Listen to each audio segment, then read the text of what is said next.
Hey there guys, how are you? Welcome back to another awesome video, and today's movie review is going to be of The Polar Express. I feel like I don't need to do a lot of description on this movie because I feel like this is a very well-known movie, but we're going to do this very briefly. I think it's either based on a book or there's a book because of the movie, but I know there's a book involved, and then it follows random kids that take this train called the Polar Express, and they go all the way to the North Pole to meet Santa on Christmas Eve. So this movie is directed by Robert Zemeckis. Yes, Robert Zemeckis himself. Back to the Future, Robert Zemeckis.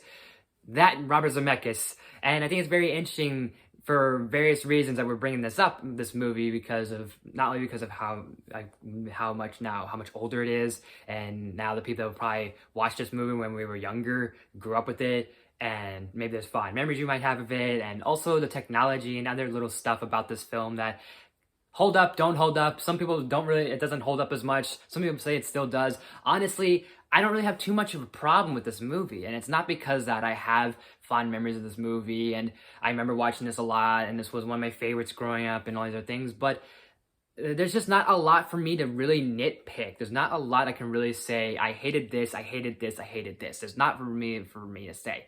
But let's just kind of address the big elephant in the room, which is kind of this movie's upbringing, but its downfall is the technology.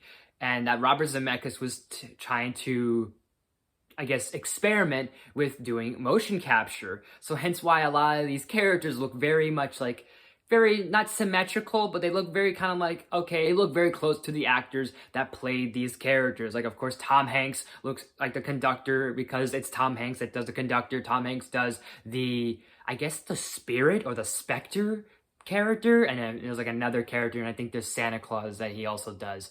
And then you have Josh Hutcherson, yes, Mr. Michael Schmidt himself was I guess he's like, they don't even have names, these characters. That's the even weirder part. There's not like names like AJ, Elijah, Max, Michael, Jason, Sarah, Samantha. There's no names to these people. They're literally, IMDb credits them as Hero Girl, Hero Boy, and then that one character, the know-it-all.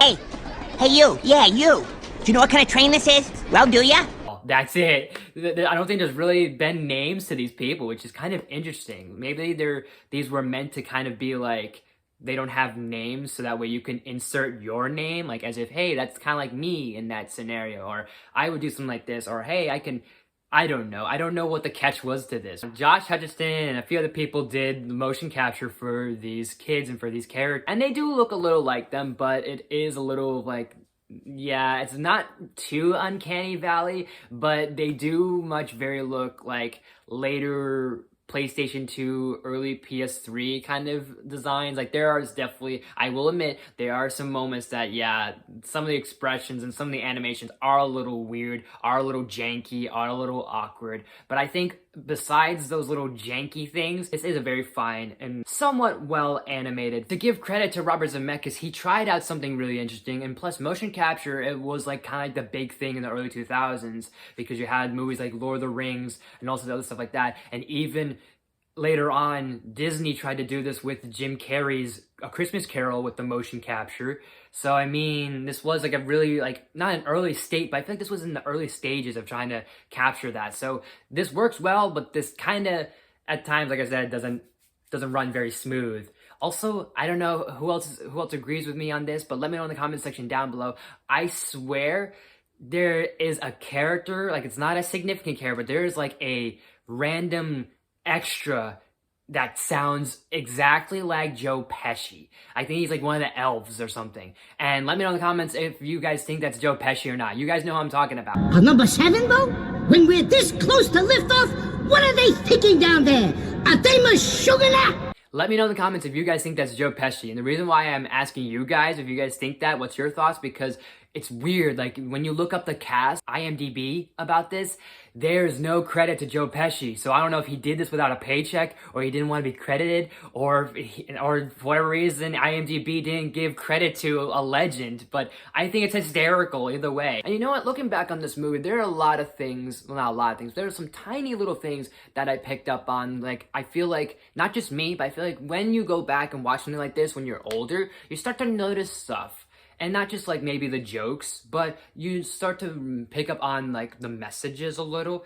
Like I brought up earlier, Tom Hanks plays like this specter spirit character, and he kind of plays off like he's telling our main hero, our main boy, hero boy, I guess, blue boy, the boy in blue, basically, that do you believe in Santa Claus? He's asking kind of like this concept of like, how do you perceive Santa Claus? And why do you believe him or why do you not believe him? You want to believe because seeing is believing. And this movie really definitely emphasizes on the whole seeing is believing and the things you can see or can't see or what you believe. Seeing someone like Santa Claus, you're in disbelief, but yet you believe because you're seeing it. But you're in disbelief because you don't want to be conned or you don't want to be fooled into thinking that it's something else. There is something deep going on a little bit in there, sprinkled in there. And that's a nice little touch, looking at it. Even that ending kind of has like a little bit of like this feeling of something that you'd never pick up as a kid, but when you're a little bit older or when you're an adult, you kind of do see that, oh, that's what they're maybe going for. With the bell, the kid is able to hear it and kids are able to hear this bell jingle, but for whatever reason, the parents are unable to hear it. And I feel like a lot of you guys can pick up on what this movie is dropping, and I think that's really smart. And they don't really like bang you in the head on what that means. And I'm not gonna bang you guys on the head on what that's supposed to mean. So I think it's little smart things like that kind of make this a little more wholesome. And I just still kind of enjoyed this movie. I didn't have, again, not much problems. So I am going to give the Polar Express, I am going to at least give it a B. You know what? Give it a B+. So the Polar Express, have you guys seen it? What did you think of it? Do you like it? Do you hate it? Let me know in the comment section down below. And as always, guys, thank you guys so much for watching. As always, if you liked this video, please smash the like button. If you're new to my channel, please subscribe. I do awesome videos every day, every week. Make sure you ring that bell, do new videos every day, every week. Share the video with your friends, all that good stuff and more. Leave some suggestions in the comments. You name it, I'll look to do as best as possible. Look out for hopefully some more Christmas reviews and holiday reviews if this video gets uploaded. If this doesn't, then there'll be streams to look out for and other stuff we will improvise throughout the holiday season. So thank you guys so much for watching, and I will see you next time.